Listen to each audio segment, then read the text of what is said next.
اسلامی انجینئرنگ، لوگ صرف انجینئرنگ پڑھتے ہیں، یہ جو بلڈنگز بناتے ہیں، آپ مختلف میپس بناتے ہیں، اس میں اسلامی سبجیکٹ بھی ہے کہ اسلام کا حکم کیا ہے کہ مجھے اپنا گھر کیسا بنانا ہے۔ کبھی کسی نے اسٹڈی کیا اس پہ؟ وہ ہر چیز پہ پی ایچ ڈی کر رہے ہیں، چیٹی پہ پی ایچ ڈی کر رہے ہیں، ہاں ہر چیز پہ انگریز پی ایچ ڈی کر رہے ہیں۔ ہم مسلمان کیوں نہیں کر رہے؟ اتنے منابع ہمارے پاس موجود ہیں، ہم کوئی ادارہ ایسا کیوں نہیں بناتے جس میں قوم کو سوچ دی جائے، جس میں جوان کو فکر دی جائے؟ کیوں کوئی ایسی اسلامی یونیورسٹی نہیں ہے جو اسلامی اقدار اور اسلامی سویلائزیشن پہ کام کرے؟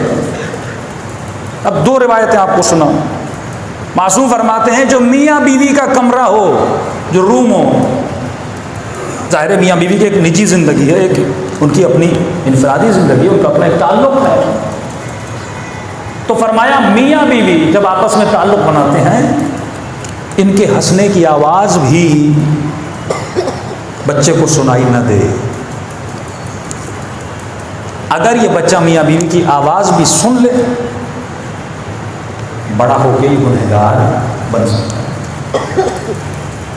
اس کا مطلب جو میاں بیوی کا کمرہ ہو وہ بچوں کے کمرے سے اس کی بناوٹ الگ ہونی چاہیے، اس کا مٹیریل جو ہو وہ الگ ہو، کہ آج کی اصطلاح میں کہہ سکتے ہیں کہ میاں بیوی کا جو کمرہ ہو وہ ساؤنڈ پروف ہو، کہ جس سے ان کی آواز باہر نہ جائے۔ جوائنٹ فیملی سسٹم ہوتا ہے، بیٹیاں دوسرے کمرے میں ہیں، بچے دوسرے کمرے میں ہیں، فرمایا ایسا کمرہ ہونا چاہیے۔ دوسرا فرمایا جو تمہاری مسجدوں اور امام بارگاہ کے دروازے ہیں وہ اندر کی طرف نہیں باہر کی طرف کھلنے چاہیے۔ اب یہاں یہ 4 دروازے ہیں، سارے کس کی طرف کھل رہے ہیں؟ اندر کی طرف کھل رہے ہیں، لیکن اسلامک انجینئرنگ میں یہ کہ دروازے کہاں کھلنے چاہیے؟ باہر کھلنے چاہیے۔ ہم نے سوچا ایسا کیوں ہے، اندر کیوں نہ کھلیں، باہر کیوں کھلیں؟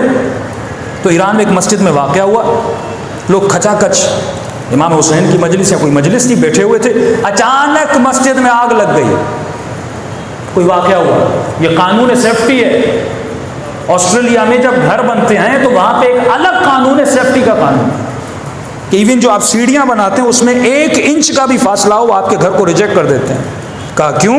فرمایا جو آپ سیڑھیاں بناتے ہیں مثلا 1 فیٹ کا فاصلہ ہونا چاہیے، اگر اس میں ½ انچ کا بھی فرق پڑا وہ آپ کے گھر کا اپروول نہیں دیتے۔ وجہ یہ ہے کہ جب انسان سیڑھیوں پہ چڑھتا ہے تو آٹومیٹیکلی اس کا مائنڈ ریڈ کر لیتا ہے کہ ایک سیڑھی دوسری سیڑھی کے درمیان فاصلہ کتنا ہے، اور اچانک فاصلہ کم ہوا اس کا پاؤں اٹکے گا اور سیڑھی سے نیچے گرے گا، کمر ٹوٹ جائے گی۔ اتنا دقیق وہ قوانین بناتے ہیں، اور یہی قوانین 1400 سال پہلے اسلام ہمیں دے کر گیا، لیکن مسلمان نے اس پہ کام نہیں کیا، ہم اپنے ذاتی جھگڑوں میں لگ گئے، اور دوسری طرف ویسٹرن ورلڈ ہم سے آگے ترقی کر کے نکل گیا۔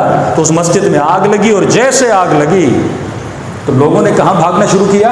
باہر کی طرف بھاگنا شروع کیا، اور جیسے دروازہ اندر کھلتا ہے نا تو سب دروازے کو دھکا دے رہے ہیں، دروازے اندر کی طرف۔ اب دروازہ کھلے تو کیسے کھلے، لیکن اگر دروازہ باہر کی طرف کھلتا تو کئی عزادار اس مسجد میں جل کر مر گئے، صرف ایک غلطی کی وجہ سے۔ جناب معصومہ قم کے حرم کا واقعہ بھی ہے، بالکل اسی طرح دروازے اٹک گئے، تو دروازہ اگر اندر کی طرف کھلے گا، ظاہر لوگ باہر بھاگیں گے تو دروازہ کھلے گا کیسے؟